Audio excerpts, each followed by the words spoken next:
Good morning student. जैसा कि मैंने पिछले वीडियो में बताया था, आज हम लोग एक्सरसाइज 55 और 56 का मैंने टेस्ट लिया है। तो अब आप लोगों को अपने आप को ट्राई करना है कि अभी तक में क्या सीखा।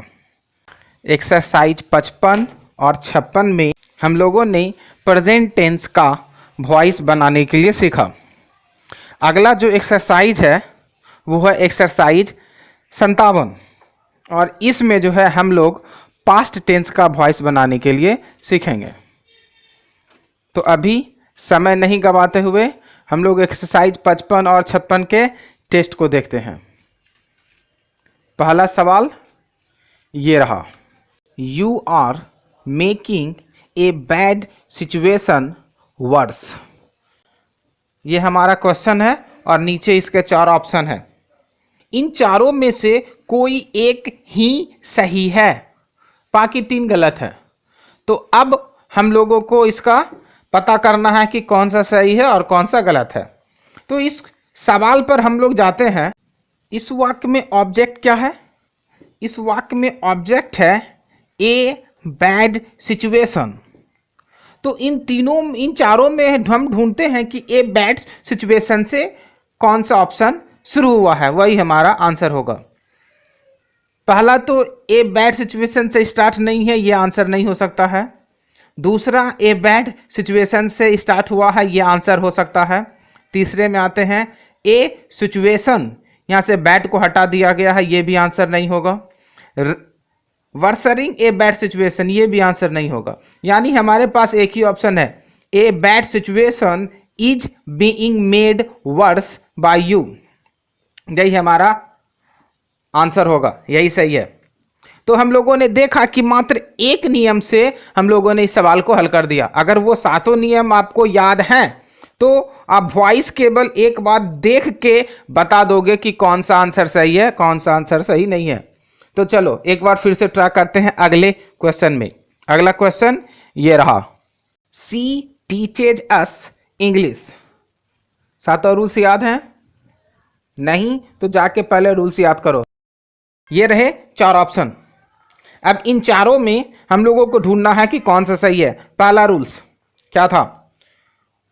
ऑब्जेक्ट को सब्जेक्ट बनाकर लिखते हैं। इस वाक्य में ऑब्जेक्ट है अस। अस का अगर कि हम लोग सब्जेक्ट बनाएंगे तो वो होगा वी। तो अब देखो वी से कितना वाक्य शुरू हुआ है। पहला तो इंग्लिश से स्टार्ट हुआ है, ये आंसर नहीं होगा। दूसरा वी से स्टार्ट हुआ है, ये आंसर हो सकता है। तीसरा इंग्लिश से स्टार्ट हुआ है, ये भी आंसर नहीं होगा। चौथा वी से स्टार्ट हुआ है, ये हो सकता है। अब हमारे पास टोटल 2 ऑप्शन है, बी और डी। इन दोनों में से कोई एक आंसर है। अब देखते हैं, यहां पे हैड लगा हुआ है।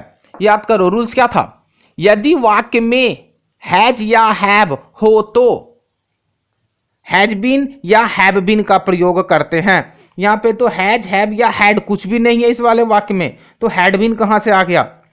जब हैज हैव या हैड रहेगा तभी तो लगाएंगे ना, यानी ये हमारा वाक्य नहीं होगा। तो अब हमारे पास बचा एक ही, नंबर बी, यही हमारा आंसर है। We are taught English by her. अगले वाक्य को देखते हैं, ये रहा, Sunita has written a story which fascinates everyone. इसके ऑप्शन भी नीचे हैं 4। अब इनमें से हमें सही आंसर को अलग करना है। चलिए रूल्स याद करो। एक रूल्स, जब मैंने वॉइस का रूल्स बता रहा था तो उसमें से रूल्स था, यदि वाक्य में हैज या हैव हो तो हैज बीन या हैव बीन का प्रयोग करते हैं। हमें इन चारों में से वैसे वाक्य को देखना है जिसमें हैज बीन लगा हुआ हो, और हैज बीन लगे हुए हैं 1 नंबर में, 2 नंबर में,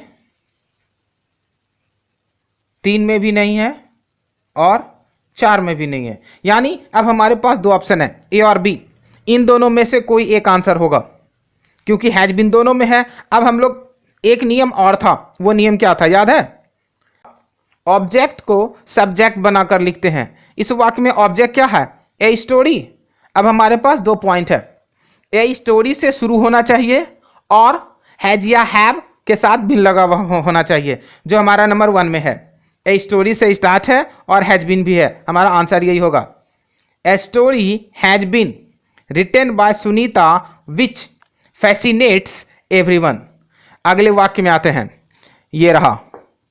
the travel agent is making all the reservations. ये रहे, इसके नीचे ही इसके 4 ऑप्शन है। अब इज एम आर वाक्य में पहले से है, इन तीनों में से कोई एक अगर होता है तो हम लोगों को क्या करना होता है, बीइंग का यूज करना होता है। तो चलो देखो किस किस में बीइंग है। पहले वाले वाक्य में बीइंग है क्या? नहीं है, ये हमारा ऑप्शन नहीं होगा। दूसरे वाक्य में आओ, इसमें बीइंग है क्या? कहीं भी नहीं है। चलो तीसरे वाक्य में आते हैं, इसमें बीइंग है क्या? हाँ है, ये हमारा ऑप्शन हो सकता है। कंफर्म होने के लिए चौथा भी देख लो, इसमें बीइंग है क्या? नहीं है, ये भी नहीं है, यानी हमारा ऑप्शन आ गया सी, ऑप्शन सी। कितना टाइम लगा बनाने में या समझने में? तो वो जरूरी होता है कि आपको रूल्स याद होने चाहिए तभी वो बनेगा। ये कोई ट्रिक नहीं है, ये एक रूल्स है जो कि अगर ये वॉइस का रूल्स है, अगर याद है तो वॉइस सिंपली वे बनेगा, आसानी से बनेगा, अदरवाइज वो प्रॉब्लम क्रिएट करेगा। तो टाइम ना गवाते हुए अगले वाक्य को देखते हैं, ये रहा। She has learned the answer by heart. नीचे ही इसके 4 ऑप्शन है। तो इस वाक्य में हम लोग देखते हैं हैज को। हैज का रूल्स क्या था याद है?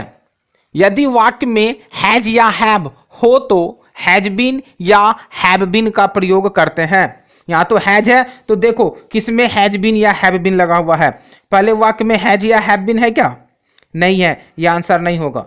दूसरे वाक्य में आओ, यहां पे हैज बीन है, यह हमारा आंसर हो सकता है। आगे का देखते हैं, किसी में यहां पे हैज बीन है क्या? नहीं है। इसमें है क्या हैज बीन? नहीं है। तो हमारा ऑप्शन, हमारा आंसर हमको मिल गया, आंसर बी होगा। The answer has been learned by heart, by her, यही हमारा आंसर है। अगले वाक्य को देखते हैं, ये रहा। The girls are making a noise. यही है इसके 4 ऑप्शन। तो आर, अगर वाक्य में इज एम आर पहले से हो तो बीइंग का प्रयोग करते हैं। चलिए देखते हैं बीइंग किस में है। पहले वाक्य में बीइंग है? नहीं है, यह आंसर नहीं होगा।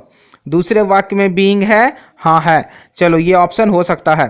तीसरे में देखते हैं, बीइंग है? नहीं है, ये भी हमारा ऑप्शन नहीं होगा। चौथे को देखते हैं, इसमें बीइंग है? नहीं है, ये भी ऑप्शन नहीं है। हमको मेरा आंसर मिल गया, number B. A noise is being made by the girls, यही हमारा आंसर है। अगले वाक्य को देखते हैं, ये रहा। निशा हैज रंग दी बेल। ये रहे इसके 4 ऑप्शन। यहां पे क्या है? हैज, रूल्स याद करो। यदि वाक्य में हैज या हैव हो तो हैज बीन या हैव बीन का प्रयोग करना है। अब हम लोगों को हैज या हैव के साथ केवल बीन को देखना है। चलिए पहले वाक्य में है क्या? हाँ है, यह आंसर हो सकता है। दूसरे में आते हैं, इसमें नहीं है, ये हमारा आंसर नहीं होगा। तीसरे में आते हैं, इसमें भी नहीं है, ये भी हमारा आंसर नहीं होगा। चौथे में आते हैं, यहाँ भी है हैज बिन।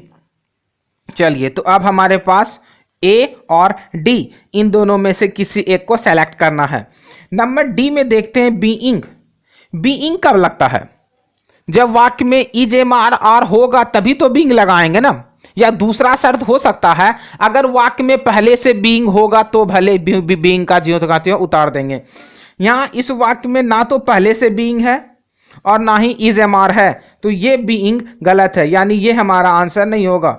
हमें हमारा आंसर मिल गया number A, the bell has rung by Nisha. अगला वाक्य देखते हैं, ये रहा। He could have solved the problem. ये रहे 4 ऑप्शन। इस वाक्य में क्या है? हैव। तो ढूंढो कौन से ऑप्शन में हैव बीन या हैज बीन लगा हुआ है। पहले वाक्य में है क्या? नहीं है, पहला हमारा आंसर नहीं होगा। दूसरे वाक्य में है क्या? हैव तो है, बीन नहीं है, यह भी हमारा आंसर नहीं होगा। तीसरे में है क्या? हाँ है, हैव बीन है, यह हमारा आंसर हो सकता है। चौथे में आते हैं, इसमें भी नहीं है, तो हमारा आंसर सी होगा। Answer C, the problem could have been solved by him. अब इस जितने भी मैंने वाक्य को बताया, जितने भी मैंने इन चीज़ों को पहचानने के लिए बताया कि आप सॉल्व कैसे करोगे, एक्सरसाइज 55 और 56 से संबंधित जितने भी वॉइस होंगे उसको पहचानोगे कैसे। एक्सरसाइज 55 और 56 में हम लोगों ने प्रेजेंट टेंस का देखा। एक्सरसाइज 57 में जो है हम लोग पास्ट टेंस का देखेंगे। और रूल्स को याद रखना बहुत ज़्यादा जरूरी है, अगर रूल्स याद नहीं है तो वो नहीं बनेंगे। इस टेस्ट में कितना स्कोर किए उस चीज़ को कमेंट में ज़रूर लिखना। और एक बार फिर से, अगर वीडियो अच्छा लगा तो लाइक करो, सब्सक्राइब करो और शेयर करो। जो भी प्रॉब्लम हो कमेंट में करके ज़रूर पूछो।